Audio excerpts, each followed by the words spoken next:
ये पहले से सुविचारित निर्णय है। एनडीए का जो लक्ष्य है 225 सीटों के साथ हम सरकार बनाएंगे और बिहार के ओजस्वी मुख्यमंत्री नीतीश कुमार जी एक बार फिर 2025 में सरकार की अगुवाई करेंगे और वही एनडीए के सीएम फेस के तौर पर हमारे सामने है। देखिए, इस बात को केवल एक बार फिर से मनोहर लाल खट्टर जी ने भी दोहराया और उप मुख्यमंत्री विजय कुमार सिन्हा जी ने भी इस फैसले को लेकर फिर से अपनी राय रखी है। ये विपक्ष की ओर से बार बार अनावश्यक भ्रम पैदा करने की कोशिशें होती रही हैं, लेकिन दरअसल विपक्ष के लिए अस्तित्व संकट की स्थिति है। 2025 के चुनाव में 2010 से भी बुरी स्थितियां हैं।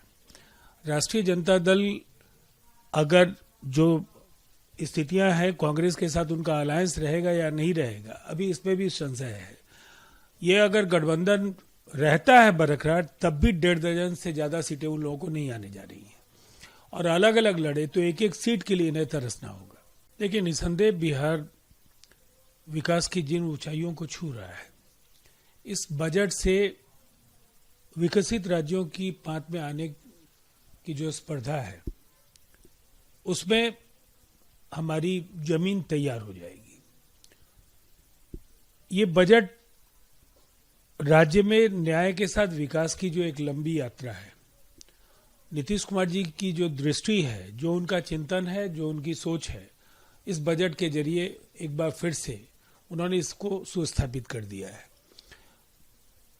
आप अगर देखें तो कभी राज्य का बजट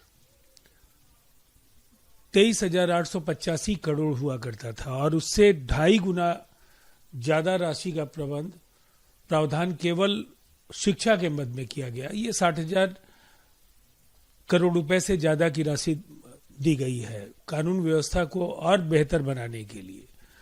गृह मंत्रालय, गृह विभाग के लिए भी एक बड़ा आवंटन है। साथ ही साथ जो ऊर्जा क्षेत्र को लेकर के हमारी चिंताएं हैं, जो स्वास्थ्य को लेकर के जो चुनौतियां हैं, और साथ ही साथ ग्रामीण कार्य और ग्रामीण विकास को लेकर के बड़े फैसले हैं। उसी तरह से उन्नत कृषि को लेकर के जो हमारा संकल्प है, जिसको हम चौथे रोड मैप पर भी काफी अच्छा कर पा रहे हैं, जो एग्रीकल्चर का रोड मैप है बिहार का, निसंदेह जो बड़े फैसले हैं कृषि उत्पादकता को बढ़ाने की दृष्टि से बेहद अहम है। ये संतुलित बजट है और 21वीं सदी की जो चुनौतियां हैं, हम उनको अवसर में बदलने के लिए बिल्कुल तैयार हैं। देखिए, अब उनके बयान से जब कांग्रेस के नेता राजीव शुक्ला सहमत नहीं है, तो आप समझ सकते हैं कि किस तरीके का घमासान उन्होंने छेड़ने का काम किया है। दरअसल कांग्रेस को हर क्षेत्र में दखलंदाजी की एक आदत सी रही है।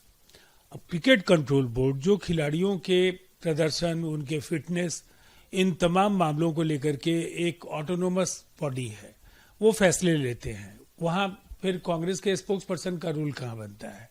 जिस खिलाड़ी ने इस देश को लगातार बड़ी कामयाबियां दी है, एक व्यक्तिगत योगदान को भी अगर देखें तो उन्होंने शतकों का भरमार लगाया है, लगातार बेहतर प्रदर्शन कर रहे हैं। एक चतुर कप्तान की तरह कई बार जो हालात जब प्रतिकूल भी होते हैं, तब भी परिणाम भारत के पक्ष में लाने में उन्हें सफलता मिलती रही है। इसलिए ऐसे बयानों से कांग्रेस की भद पिट रही है। देखिए, ये पहले से सुविचारित निर्णय है। एनडीए का जो लक्ष्य है 225 सीटों के साथ हम सरकार बनाएंगे और बिहार के ओजस्वी मुख्यमंत्री नीतीश कुमार जी एक बार फिर 2025 में सरकार की अगुवाई करेंगे और वही एनडीए के सीएम फेस के तौर पर हमारे सामने है।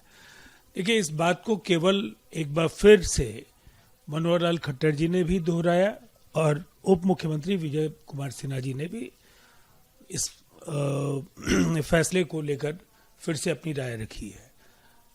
ये विपक्ष की ओर से बार बार अनावश्यक भ्रम पैदा करने की कोशिशें होती रही हैं, लेकिन दरअसल विपक्ष के लिए अस्तित्व संकट की स्थिति है। 2025 के चुनाव में 2010 से भी बुरी स्थितियां हैं।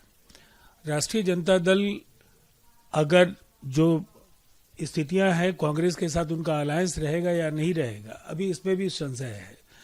ये अगर गठबंधन रहता है बरकरार, तब भी 1.5 दर्जन से ज्यादा सीटें उन लोगों को नहीं आने जा रही हैं, और अलग अलग लड़े तो एक। So watching the video. If you like it, please press the like button, share your views in the comment section, and please subscribe to India News TV for more such updates.